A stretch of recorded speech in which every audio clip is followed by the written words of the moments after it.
Okay, we're going to continue with this same beat that we've been using in the previous video. We showed you how to build it, so this time we're going to switch this up. Currently it sounds like this.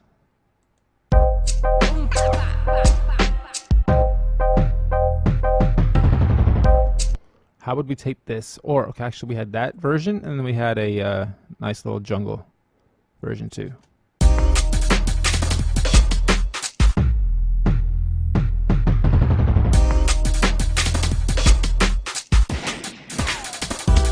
So how would we take this now and turn it into a house beat? If you wanted to, say you're into house. You have to know how genres work and what BPMs to work with for most types of music, and know how quantizing works. Because we don't have a quantizing option to change the quantizing, you have to use the BPM as your quantizing. So 175 would be the same as half of that, right? House usually works at 120 to 140-ish to be safe. So let's go down to like 130. You'll notice now that the beat sounds totally different.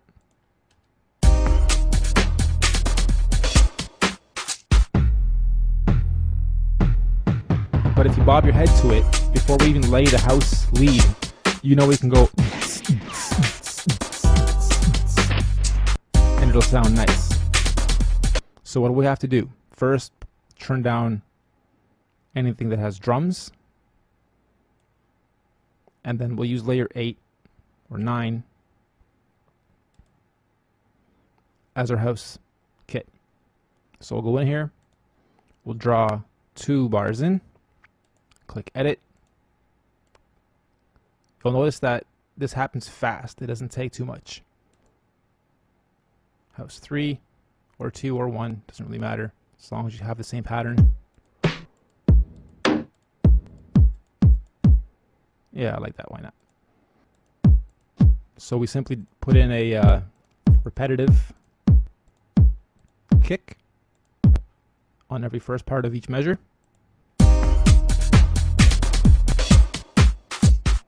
Okay, and then we can go one step further.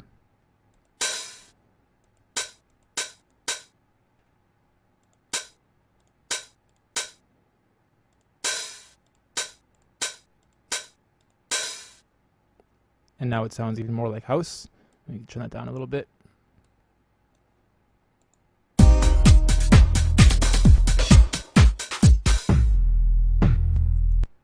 Okay, and then we can go one step further here. I like to do this with my house.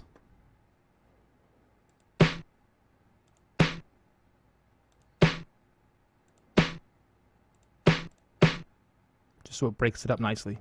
Okay, so now we can even mute the other drum tracks, and you can hear that it is a pretty good, easy sounding, repetitive house pattern. Okay.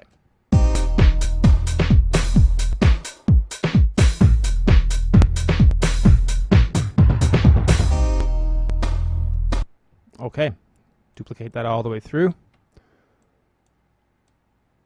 We can now grow this out, and we will actually shortly, but I'm going to bring in some of the other layers now too. Mute some of the others too.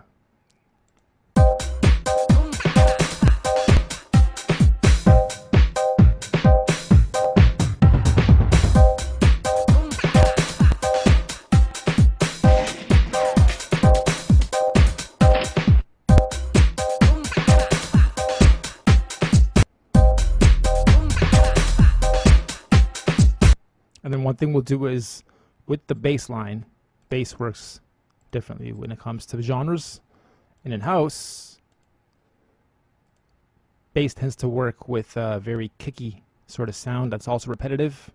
And there's also actual tones, but we'll try to find something cool here that we can work with.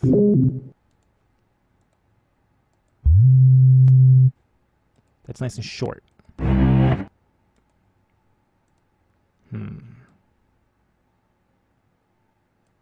Low, quick. Perfect. And we'll unmute everything, and we already have a very nice 8-bar house loop. This will take a little bit to grow, but we're going to go to 32 bars.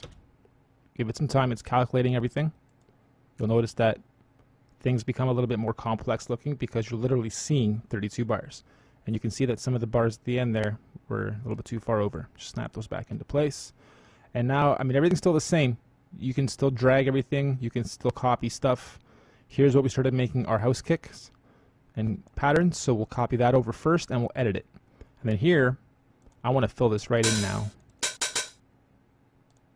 And I want to have some claps happening too.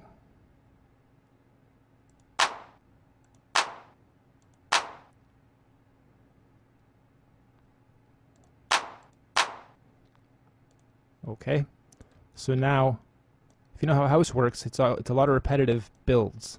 So you're always building and dropping new and more complex sounds, or pulling back a little bit, dropping in the bass line, dropping in your next lead instrument.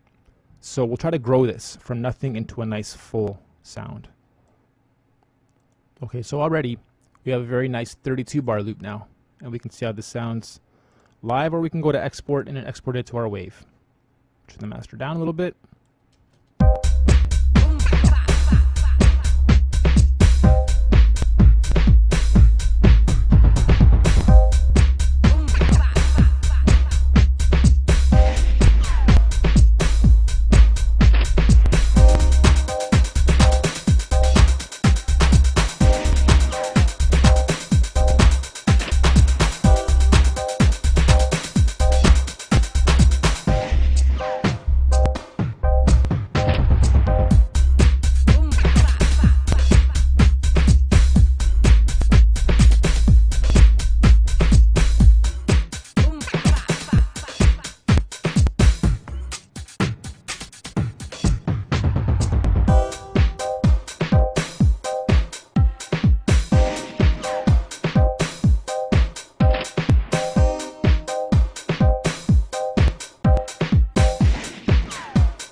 Okay, so when house usually starts, let's see, you export that. You can use that as a good midpoint of your track, or just loop that right there a bunch of times. But usually what happens with house is it starts off very soft. Even the beats, we'll get rid of these. If anything, when it comes to the drums,